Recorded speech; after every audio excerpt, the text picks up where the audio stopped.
Bismillahirrahmanirrahim. Assalamualaikum warahmatullahi wabarakatuh. Alhamdulillahi rabbil alamin. Wassalatu wassalamu ala rasulillahil amin wa ala alihi wa sahbihi ajma'in. Terima kasih kepada kedua-dua pengacara majlis, Al-Fadhil Ustaz Azizi dan Saudara Ibrahim, yang dikasihi Umi Ustazah Datuk Dr. Hafizah Musa, penasihat Mahat Tahfiz Integrasi Sains Madinatul Huffaz, yang berbahagia Al-Fadhil Ustaz Fatuhur Rahman bin Muhammad Hafid selaku pengetua Majlis Madinatul Huffaz, dan Puan Nur Ain binti Yaakob selaku pendaftar Majlis Madinatul Huffaz, seluruh ahli Majlis Syura Madinatul Huffaz, sekalian para asatizah, seterusnya tak dilupakan kepada barisan MPP, seluruh anak-anak yang diraikan pada pagi ini, dan juga tak dilupakan kepada tuan-tuan dan puan-puan, ibu ayah untuk anak-anak yang diraikan, pihak sidang Brigade Media Tahfiz, dan seterusnya sekalian hadirin muslimin dan muslimat. Alhamdulillah, kita bersyukur kehadirat Allah Azza wa Jalla kerana kita dapat berkumpul pada pagi yang mulia ini, bukan dalam majlis pengisytiharan calon PRN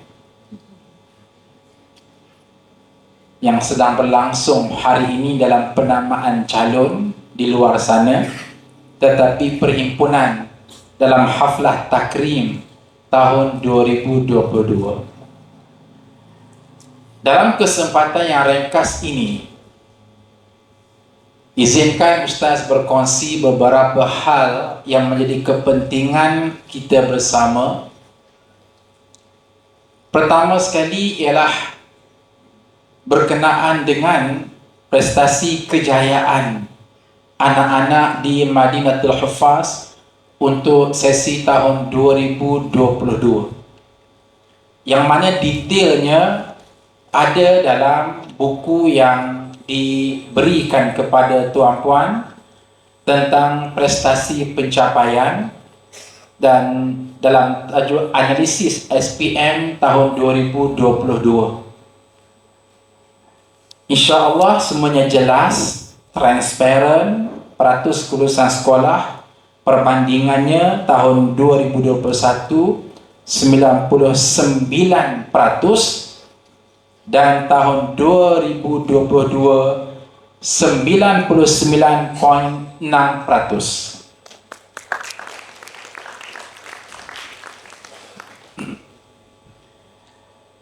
Dalam semua yang jelas dikemukakan di sini, hanya ada satu perkara sahaja yang perlu kepada sedikit penghuraian berkenaan dengan agihan markah, iaitu kalau kita lihat dari segi standard yang ditetapkan oleh KPM, Kementerian Pendidikan Malaysia, keseluruhan markah akademik yang diperolehi oleh pelajar SPM dalam result masing-masing itu adalah mewakili 90%. Itu dikenali sebagai markah merit. Manakala 10% lagi, markah itu datangnya daripada kegiatan dan aktiviti co-curricular. Berkenaan dengan markah co-curriculum, markah ini diupload melalui satu sistem yang dikenali sebagai Sistem Aplikasi Pengkalan Data Murid ataupun APDM, yang diselenggara sepenuhnya oleh pihak Kementerian Pendidikan Malaysia yang berautoriti dalam membuat upload dengan kerjasama daripada pihak sekolah, sama ada sekolah di bawah kementerian sepenuhnya ataupun sekolah persendirian ataupun disebut dengan sekolah swasta. Untuk mana-mana sekolah swasta, sama ada atas nama sekolah menengah swasta ataupun Mahat Tahfiz swasta, tak terketinggalan kita di Matis Madinatul Huffaz untuk memungkinkan kita juga mendapat dan mengisi pada APDM itu. Diletakkan syarat terlebih dahulu mesti berdaftar dengan Kementerian Pendidikan Malaysia. Di antara mekanisme yang dikehendaki oleh pihak KPM ialah mestilah terlebih dahulu mendapat kelulusan daripada beberapa pihak yang berautoriti, Jawi, Bomba, Kesihatan dan DBKL. Maka bagaimana dan tahap mana Tahfiz Madinatul Huffaz berada sekarang? Untuk maklumat tuan-tuan dan puan-puan, hadirin muslimin dan muslimat sekalian, kalau bercakap tentang usaha untuk mendaftar Mahat Tahfiz Integrasi Sains Madinatul Huffaz, ia telah pun bermula semenjak tahun 2013. Bermula semenjak tahun 2013. Di saat Ustaz dengan Ustazah Nafizah Musa, kami berdua yang dikatakan sebagai pengasas kepada Tahfiz Madinatul Huffaz, pada masa itu sedang bercita-cita, sedang berangan-angan, sedang membuat paperwork, sedang membuat roadmap untuk menubuhkan Tahfiz Madinatul Huffaz. Dalam keadaan pada masa itu satu tiang tahfiz pun belum terbina. Namun sebagai satu usaha bersepadu, apa yang kami lakukan, kami survey pihak Jawi, kami survey pihak Kementerian Pendidikan Malaysia supaya berilah kelulusan kepada Tahfiz Madinatul Huffaz untuk tujuan-tujuan tersebut. Respon yang diberikan oleh pihak berautoriti mengatakan bahawa tidak mungkin kerana sekolahnya belum ada. Mana sekolahnya? Tidak ada. Hanya baru berangan-angan nak buat sekolah pada masa itu, tahun 2013. Niat sudah ada. Nawaitu Sama Wadin itu sudah ada. Maka apa yang berlaku ialah diminta supaya buat dulu tahfiz. Maka Alhamdulillah, mulai tahun 2013, 2014, 2015, kita pun mulalah membina Tahfiz Madinatul Huffaz ini di fasa yang pertama di Banat yang ada sekarang. Sehingga tahun 2016, Alhamdulillah tertubuh dan siap dan berlakunya operasi Madinatul Huffaz di fasa yang pertama. Awal 2017, sekali lagi kita mengorak langkah bertemu dengan beberapa pihak berautoriti dan kita memberitahu Alhamdulillah kami sudah persiap bangunan, telah pun beroperasi, pelajarnya sudah ada dan gurunya juga sudah ada. Maka silalah beri kepada kami akan pengiktirafan dan juga pendaftaran. Alhamdulillah kerjasama yang baik asasnya diberikan oleh pihak-pihak berautoriti. Namun, ya, sebagaimana kita maklum, tetap juga ada beberapa kelemahan, kekurangan, termasuklah beberapa birokrasi. Namun, tetap juga kita menggerakkannya. Dan Ustaz takkan timbulkan perkara-perkara sampingan. Cerita submit borang, tahu-tahu borang hilang. Submit dokumen kepada beberapa pihak tertentu, follow up demi follow up, tahu-tahu hilang. Bila kita tanya kenapa hilang, pegawai bertukar dan seumpamanya. Walau bagaimanapun, kita tetap tidak berputus asa, terus dan terus berjuang dengan beberapa pihak yang disebut memenuhi keperluan-keperluan yang dikehendaki. Dan Alhamdulillah, beberapa pencapaian telah pun diterima. Sehinggalah tahun 2019, COVID melanda Malaysia, bahkan seluruh dunia, yang akhir sekali menyaksikan lumpuh seluruh organisasi, breakdown berlaku hampir 2 tahun. Banyak yang terpaksa tergantung dan digantung operasi tersebut. Sehinggalah selesai semua masalah-masalah tersebut dan COVID pun sudah pulih dan kita risik-risik, barulah boleh untuk kali berikutnya untuk meneruskan apa yang tergendala. Akhir sekali kita pun terus bergerak ke langkah yang berikutnya selepas COVID-19. Bila selepas COVID-19 berubah pula dari segi SOP-nya. Kalau dahulu, sebagai contoh, kita yang berurusan direct dengan DBKL, dengan bomba, dengan kesihatan, kumpulkan semua maklumat tersebut, submit kepada pihak Jawi. Namun SOP-nya sudah berubah. Mestilah dengan pihak Jawi terlebih dahulu, dan Jawi akan keluarkan dokumen yang tertentu, dan dokumen itulah yang akan dibawa semula kepada pihak DBKL, bomba, kesihatan. So kita nampak bagaimana aliran trafik itu sudah mulai berbeza dan beberapa SOP juga mulai berbeza. Sebelum ini kita berurusan dengan KPM, Kementerian Pendidikan Malaysia. Namun, selepas SOP berubah lagi, selepas COVID-19 berubah lagi SOP-nya. Semua urusan bukan lagi dengan KPM di Putrajaya, tetapi semua urusannya merujuk kepada Jabatan Pendidikan Negeri di wilayah Persekutuan Jalan Duta. Bila kita merujuk ke sana, maka SOP juga berubah. Walau bagaimanapun, kita tidak berputus asa. Kita terus berjuang dan berjihad untuk menjustifikasikan bahawa hak pelajar ini kita tidak cicirkan.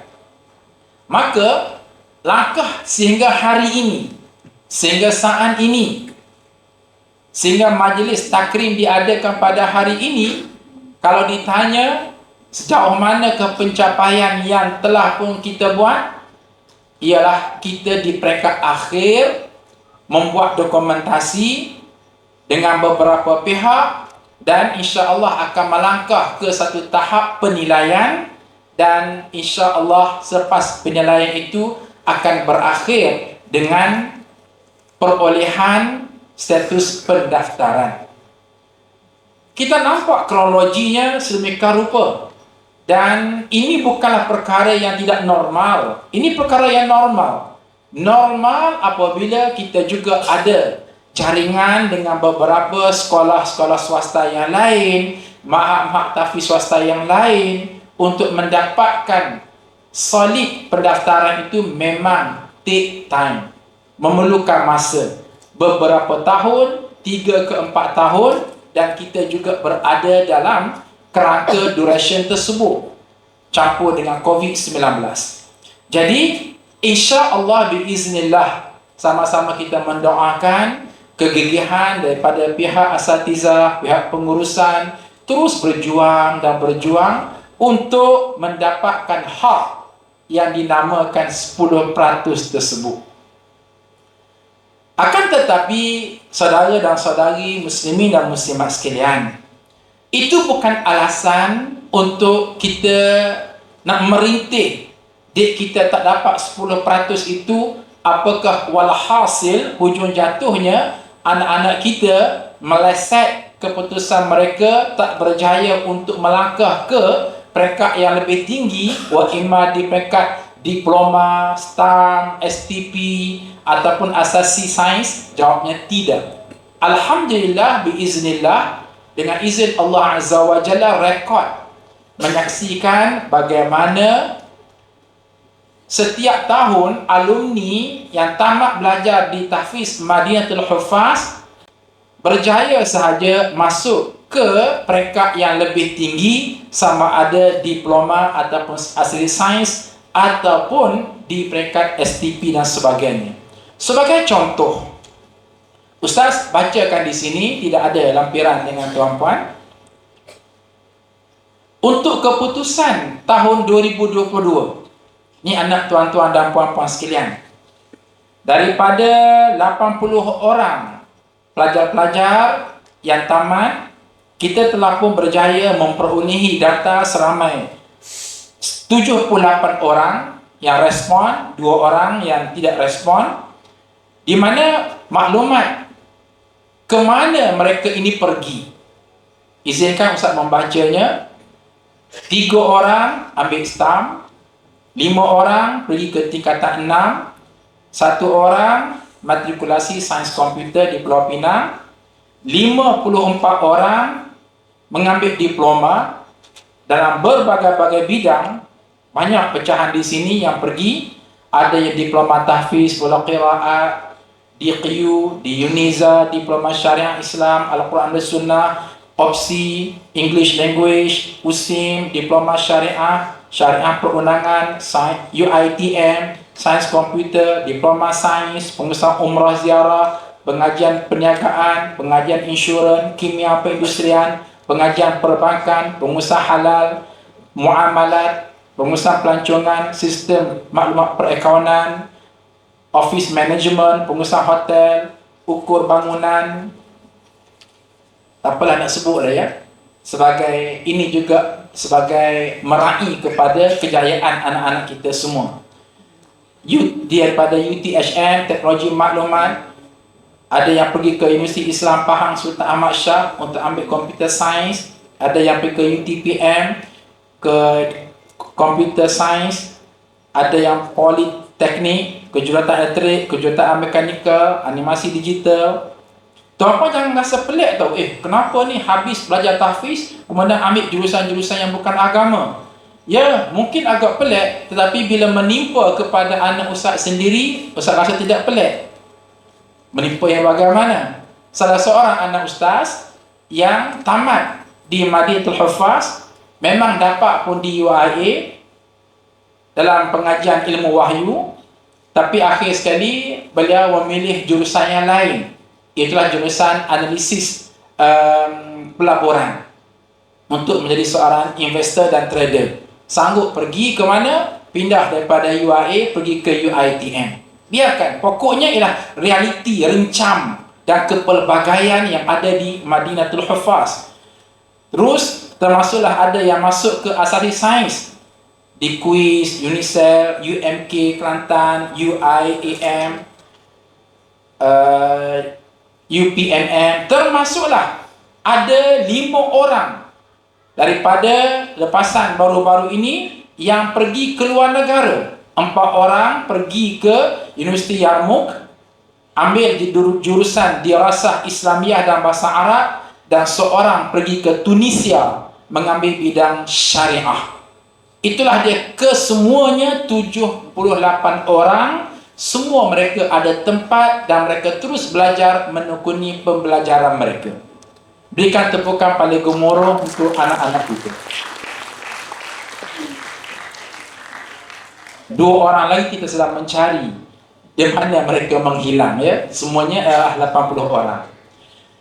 Jadi, pendek kata, apa yang berlaku ialah bahasanya semua kita, Ustaz perasan kita tidak duduk diam.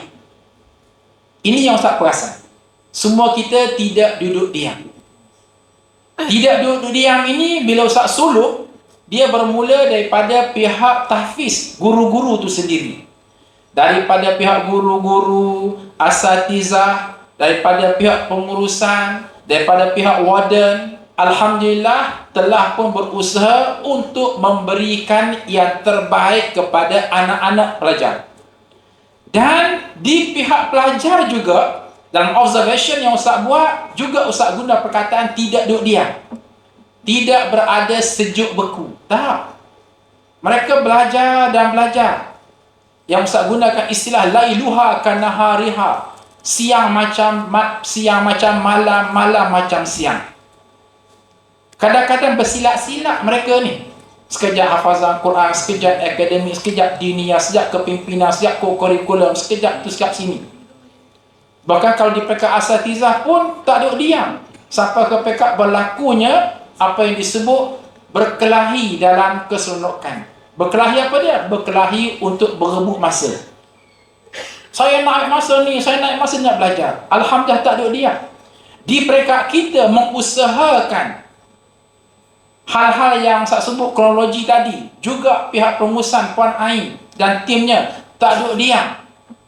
Di pihak Ustaz dengan Ustazah Nafizah Musa juga, dengan pos dan position yang kami ada juga, kami tak duduk diam. Dan sebagaimana kami yakin juga tuan-tuan dan puan-puan yang menjadi ibu ayah kepada anak masing-masing juga tidak duduk diam. Biarpun nampak diam sekarang, semua nampak wara'dun wa barqa, sama ada belum sarapan ataupun mengantuk. Bermakna kita semua telah pun sampai ke satu noktah.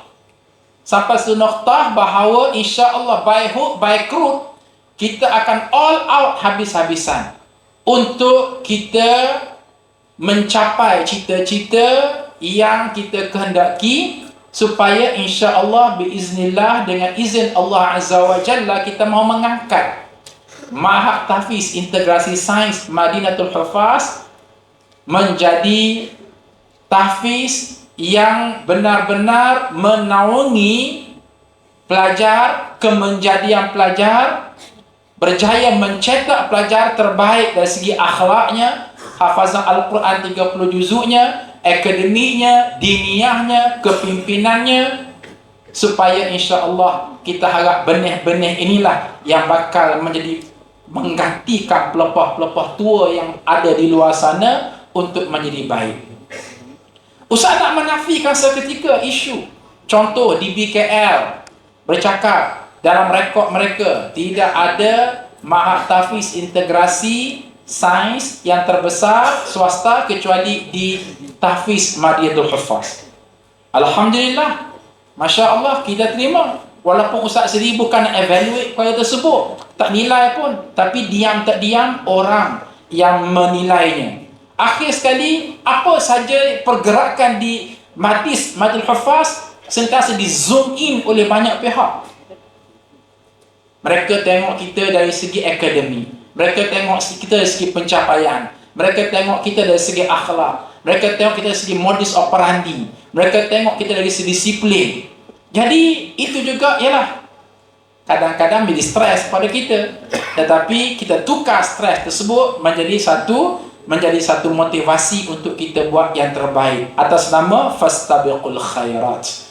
Jadi itulah dia tuan-tuan dan puan-puan, insya-Allah kita harap target kita, KPI yang kita nak achieve ialah insya-Allah pada masa-masa mendatang perkara-perkara berbangkit yang kita timbulkan ini dapat kita selesaikan, dan insya-Allah kita akan cuba memberikan yang lebih baik lagi untuk bergerak ke garis dengan Allah semakin taat dan dengan ummah kita semakin bermanfaat. Saudara muslimin dan muslimat sekalian, kalau ikutkan banyak lagi poin yang Ustaz ini sampaikan, rasa tak puas untuk berbicara dengan tuan-tuan dan puan-puan serta anak-anak, tapi apakah daya, ini bukan majlis ceramah.